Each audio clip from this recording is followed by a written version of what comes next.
My name is Holly Crawford, and I'm 26 years old. It was 2 a.m. on a Thursday when the pain hit me like a freight train. I had been feeling off all evening, a dull ache in my lower right side that I kept dismissing as gas, or maybe something I ate. But at 2 a.m., that dull ache turned into the kind of pain that makes you crawl across the floor. I couldn't stand. I couldn't breathe properly. I was sweating through my shirt, shaking, gripping the edge of my bathroom sink, and staring at my own reflection like I was watching someone else fall apart.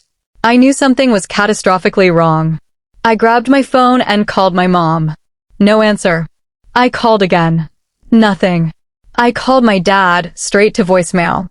I kept calling back and forth between both of them, my hands trembling so badly I could barely tap the screen. By the time I reached call number 17, I was lying flat on my kitchen floor, phone pressed to my ear, listening to that same voicemail greeting I had heard my entire life. You've reached David Crawford. Leave a message. I left 3, each one more desperate than the last.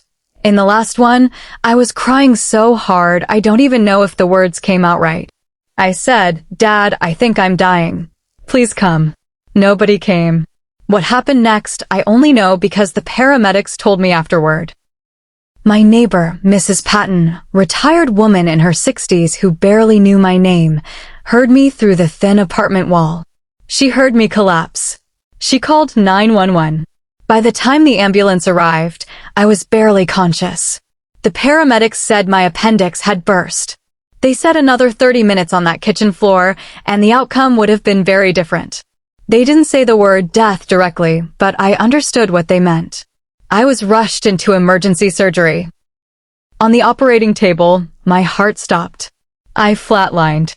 The surgical team brought me back, but for a brief moment, I was gone. I didn't see a white light or hear any voices. I just remember a deep, absolute silence. And then, suddenly, there was noise again, machines beeping, someone calling my name, and an unbearable pain in my chest from the compressions. When I finally woke up in the recovery room, groggy and confused, there was a nurse sitting beside me. I asked her if my parents had come. She looked at me with an expression I will never forget. It wasn't pity exactly, but it was close. She told me my emergency contacts had been called and that someone had indeed shown up at the hospital. But before she could finish explaining, the surgeon walked in. He was a calm man, Dr. Reeves, with tired eyes and a steady voice. He pulled a chair close to my bed and sat down, which immediately told me this was not going to be a routine post-surgery update. He said, "Holly, you had a very serious night. We almost lost you." I nodded. I already knew that part. Then he said something I was not prepared for. "A woman claiming to be your mother came to this hospital tonight. She tried to have you discharged early." I stared at him. I thought I had misheard him. Discharged early? I had just flatlined on a table. He held my gaze and continued. "She was told that was not possible, given your condition." She became argumentative with the staff. I felt the room tilt slightly. He paused, glanced briefly toward the door, and said, "But the man who paid your bill said." Before he could finish that sentence, the door to my room opened. Standing in the doorway was a man I had never seen before in my life. He was somewhere in his mid-50s, broad-shouldered, wearing a simple gray jacket and dark trousers. He had kind eyes, the sort of eyes that carry weight without being heavy, if that makes any sense. He wasn't flashy. He didn't look rich or important at first glance. He looked like somebody's quiet, dependable father. He stepped inside slowly, almost hesitantly, like he wasn't sure he had the right to be there. Dr. Reeves stood up, nodded at him respectfully, and then excused himself from the room, leaving the two of us alone. I pulled my hospital blanket up slightly, more out of instinct than anything else, and asked him who he was. He sat down in the chair Dr. Reeves had just left and folded his hands. He said his name was Gerald Mays. He told me he had been in the hospital that night visiting his own brother on a different floor when he overheard a commotion at the front desk.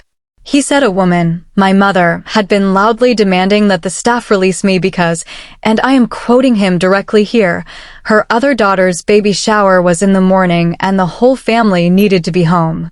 Gerald said the nurses had refused. They explained that I was in critical postoperative care and that discharging me could cost me my life. He said my mother's response to that was to ask whether there was paperwork she could sign to override the medical decision.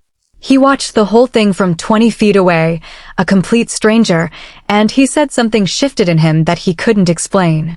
He asked a nurse quietly what was happening with the patient in question. The nurse couldn't share details, but Gerald saw enough. He saw that no family member went to sit with me. He saw my mother leave the building. He walked to the billing desk and asked what my situation was.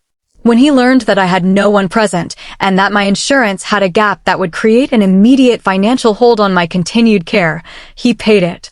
Just like that, a stranger paid my hospital bill so that the staff could continue treating me without administrative interruption. I didn't know what to say to him. I genuinely had no words. I had just been told that my mother tried to pull me out of a hospital bed the night I flatlined so that she could be rested for a baby shower. And now a man whose last name I hadn't even known 5 minutes ago was sitting beside me, telling me he had quietly made sure I stayed alive. I started crying, not softly, but the ugly, broken kind of crying that comes from somewhere deep, somewhere you normally keep locked. Gerald didn't try to stop me or say everything was fine. He just sat there, which was exactly the right thing to do. Later that day, my parents arrived. My mom walked in first, and her opening words were that she hadn't heard her phone because it was on silent. 17 calls. She said she hadn't heard them. She then looked around the room and asked why there was a flower arrangement on the windowsill.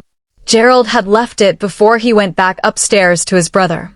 I told her a stranger had bought it. She said that's odd. She never asked why a stranger was involved at all. My father stood near the door the entire visit with his arms crossed, nodding at things my mother said, never once sitting down beside me. They stayed 40 minutes and left because, as my mom put it, there was still cleanup to do from the baby shower. She said my sister had a beautiful morning and that I would have loved it. Then he told me about my biological father, Corvin. And this is the part where my hands started trembling under the table. Corin Wells had never stopped asking about me. He had married eventually, built a life, but he had never closed the door on finding me. He had hired someone 3 years ago to quietly trace what had happened. That search had eventually led back to Walter, who by then had lost hope of ever reaching me through my mother.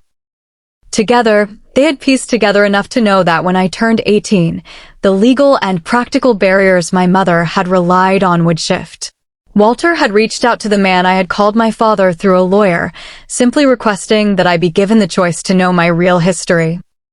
The response had been that plane ticket, a one-way trip designed to look like abandonment, but which Walter now believed was my mother's way of releasing a guilt she had carried for nearly 2 decades without ever admitting it aloud. I sat with all of that for a long time. The kettle had long gone quiet. The tea in front of me had gone cold.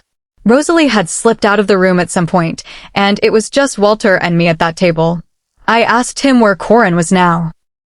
Walter looked at me carefully and said he was 1 phone call away, that he had been told I was coming, and that he was waiting to hear from me when and if I was ready. He was not going to push. He had waited this long. He would wait longer if I needed him to. I asked Walter why he had never given up. He was quiet for a moment. Then he said something I have carried with me every day since. He said, because you were real to me, even when I couldn't reach you. Some people give up on what they can't see. I never could. I stayed in Millhaven for 2 weeks that first visit. I slept in a room Walter had quietly kept ready. Not obsessively, not strangely, but hopefully. There were books on the shelf he thought I might like based on what my mother had loved as a girl. There was a quilt Rosalie had made the previous winter. It was the first bedroom in my life that had been prepared for me with genuine care and zero expectation in return. I met Corvin on the 4th day. He was tall and gray at the temples now, and he stood in Walter's front yard with his hands in his jacket pockets, and he looked at me the way Walter had, like something lost had been returned. We talked for 4 hours that first afternoon, and then more the next day, and the day after that.